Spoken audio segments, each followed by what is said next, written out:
中国的轰20隐身战略轰炸机没有必要继续研发，因为高超音速导弹已经完全取代了战略轰炸机。这种观点你赞同吗？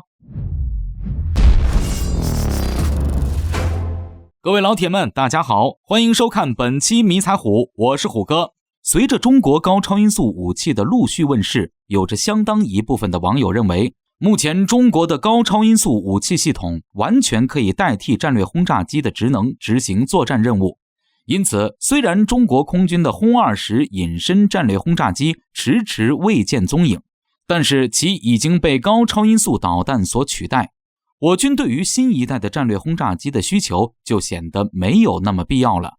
那么事实果真是如此吗？首先，战略轰炸机按照美俄的概念是航程大于8000千米，至少可以搭载 7.5 吨弹药的远程轰炸机。战略轰炸机在冷战时期被赋予了战略核打击的重要任务。为了随时随地防止敌对国家可能发动的核打击，一个国家的核战略威慑反击手段包括陆基核武器、战略轰炸机搭载核武器、弹道导弹核潜艇3种方式，这样才能避免被敌方核打击一锅端，而导致无法进行后续的核反制。因此，战略轰炸机作为核三位一体的重要力量，备受世界大国所青睐。但是，苏联解体、冷战结束之后，核威胁和大规模战争爆发几率减少，和平与发展成为了当今世界的主流。因此，战略轰炸机的重要性就没有冷战时期那么凸显了。另一方面，反对者认为战略轰炸机的重要性正在不断的减弱，而当前中国的高超音速导弹、空天系列武器足以代替战略轰炸机的职能。中国可以凭借数量众多且先进的中远程弹道导弹保卫国家安全，对于远处的威胁，则可以使用战略洲际弹道导弹代替战略轰炸机进行核威慑和常规打击任务。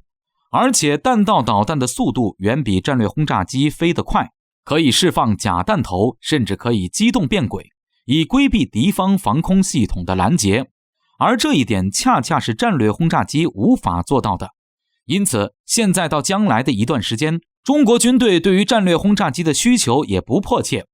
虎哥认为此观点看似有道理，但是缺少了核心理由，那就是当今世界上向别国动用弹道导弹意味着什么。即使是常规战争，也不可能是说把洲际弹道导弹向别国发射的。就算你是常规弹头，那么被你打击的国家可不知道是什么弹头，因此可能导致对方战略误判，发起核反击，这会造成不可估量的后果。因此，战略导弹的存在威慑意义远大于它发射出去的意义。所以归根结底，虎哥得说一句，对于敌方国土纵深的打击，还是得依靠战略轰炸机。当前的战略轰炸机已经进化为新一代的隐身轰炸机了，如美国的 B2 和即将首飞的 B21， 俄罗斯的 PAK-DA 以及中国在研的轰20都是隐身轰炸机。隐身战略轰炸机具有隐形的优点，可以携带防区外武器或是精确制导武器，悄无声息地穿过敌方的防空网络，对敌方的重要目标进行敌后精确制导打击。这一点是洲际弹道导弹根本无法进行的，因为哪怕发射常规弹头，都能引起对方的误判，以发生核战争。隐形战略轰炸机不存在这一点，可以真正做到打击于无形，其战略威慑能力并不比洲际弹道导弹弱多少。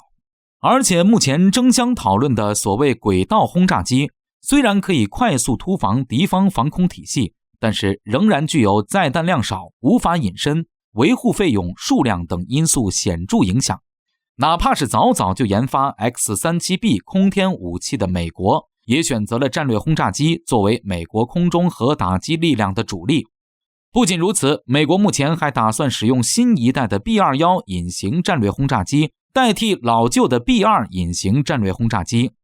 而且 B21 美国空军打算制造145架。试想100多架隐形的远程战略轰炸机给敌国带来的威胁会有多大？因此，从美国大规模的应用战略轰炸机这点，我们就能看出战略轰炸机的重要性。拥有了隐形的战略轰炸机，才能让我空军战略空军的最后一块短板被补齐。现阶段我军装备的轰 6K 战术轰炸机只可以说是满足了最低限度的基本战略需求，作战半径最大仅为5000千米，和传统的战略轰炸机的8000至12000千米作战半径相差很大不说，还没有隐形能力，远处就能被敌方的超视距雷达发现踪影，这会极大地影响轰炸机执行任务的能力。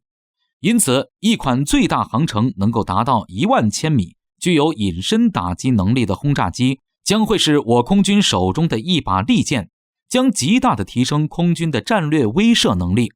从多方面分析，轰20对于中国空军而言都是至关重要的武器。